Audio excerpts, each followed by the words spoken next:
बिस्मिल्लाहिर्रहमानिर्रहीम। अस्सलाम वालेकुम स्टूडेंट्स, उम्मीद करता हूँ कि आप लोग खैरियत से होंगे। आज की इस वीडियो में हम स्टार्ट करेंगे 10th class physics new book chapter 10 thermal physics की एक्सरसाइज को। एक्सरसाइज में हम देखेंगे इसके शॉर्ट क्वेश्चन आंसर को। तो इसका शॉर्ट नंबर 1 है, what factor influence the thermal expansion of solid, कि जो थर्मल एक्सपेंशन है, इस थर्मल सॉलिड की जो थर्मल एक्सपेंशन है, इसको कौन कौन से फैक्टर जो है ना वो मुतासिर करते हैं, या इसके कौन कौन से फैक्टर हैं जो इस पे इफेक्ट करते हैं। तो आंसर देखते हैं इसका क्या कहता है। The thermal expansion of a solid depend on 3 factor, कि सॉलिड की जो थर्मल एक्सपेंशन है वो 3 फैक्टर पे डिपेंड करती है। कौन कौन से? फर्स्ट है जी इनिशियल लेंथ, उसकी इनिशियल लेंथ पे। सेकंड है जी change in temperature, change in temperature पे। थर्ड है जी nature of the material, nature of material, यानी कि ये मटेरियल किस नेचर का है। डिफरेंट नेचर की जो थर्मल एक्सपेंशन होती है वो डिफरेंट होती है। तो इसकी जगह पे आप लिख सकते हैं कोएफिशिएंट ऑफ मटेरियल भी लिख सकते हैं। यहाँ तक जो है वो आपके शॉर्ट 1 कंप्लीट हो गया। नेक्स्ट चलते हैं इसके शॉर्ट नंबर 2 की तरफ। What is latent heat of fusion, latent heat of fusion क्या है। तो क्या कहता है, the latent heat of fusion is the thermal energy, latent heat of fusion जो है वो थर्मल एनर्जी है required to change 1 kilogram of solid into liquid, यानी कि 1 किलोग्राम ऑफ सॉलिड ले लें तो उसको लिक्विड में चेंज करने के लिए जो हीट रिक्वायर्ड होगी उसको क्या नाम दिया जाएगा, लेटेंट हीट ऑफ फ्यूजन का। Without the change in temperature, यानी कि और इसका टेम्परेचर भी चेंज नहीं होना चाहिए। अब देखें जी 1 किलोग्राम ऑफ बर्फ ले लें, ठीक है, तो वो किस चीज़ में जी, सॉलिड फॉर्म में है। जब वो 1 किलोग्राम आइस जो है वो बर्फ मेल्ट होगी तो जितनी हीट वो अब्जॉर्ब करेगी ना उसको क्या नाम दिया जाएगा, लेटेंट हीट ऑफ फ्यूजन का। ओके जी। अच्छा जी, नेक्स्ट हम चलते हैं क्वेश्चन नंबर 3 की तरफ।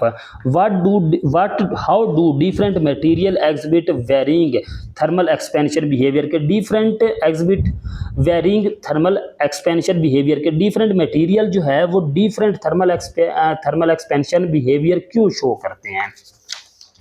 तो शॉर्ट क्वेश्चन नंबर 3 का आंसर है, the force of attraction between the atom and molecule of different material is different, के डिफरेंट मटेरियल की जो फोर्स ऑफ अट्रैक्शन है एटम या मॉलिक्यूल के बिटवीन वो डिफरेंट होती है।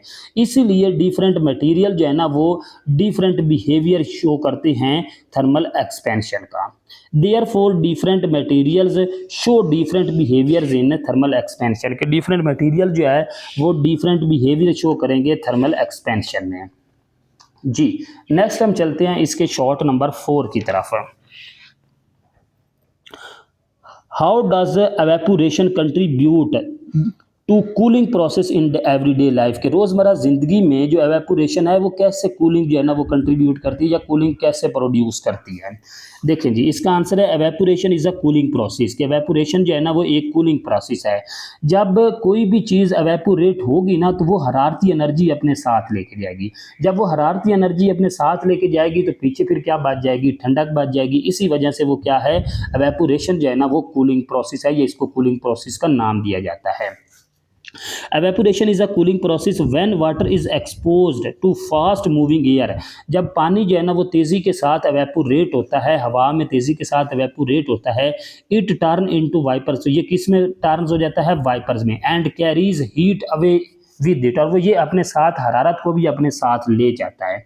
This reduce the thermal energy remaining in the water, यानी कि जो पीछे पानी बच जाएगा उसके अंदर जो थर्मल एनर्जी है या हरारत है वो कम रह जाएगी। काज अ कूलिंग इफेक्ट, तो इससे क्या होगा, कूलिंग होगी, यानी कि ठंडक प्रोड्यूस होगी।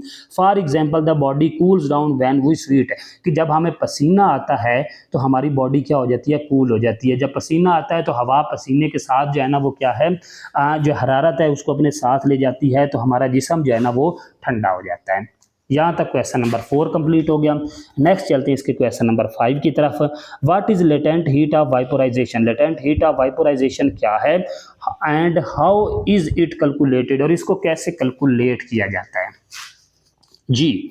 ये क्वेश्चन नंबर 5 का आंसर है, the latent heat of vaporization is the thermal energy required to change 1 kilogram of liquid into gas as its boiling point without a change in temperature, यानी कि लेटेंट हीट ऑफ वाइपोराइजेशन वो thermal energy है या वो हरारत है जो 1 kilogram liquid को गैस में चेंज कर दे। यानी कि अगर आप लोग 1 किलोग्राम पानी लें, वो पानी एवेपोरेट होने के लिए जितनी हीट जज़ब करेगा, जितनी हीट अब्जॉर्ब करेगा, वो क्या होगी, इसकी लेटेंट हीट ऑफ वाइपोराइजेशन होगी। ठीक है, without the change in temperature, इसका टेम्परेचर भी चेंज नहीं होना चाहिए।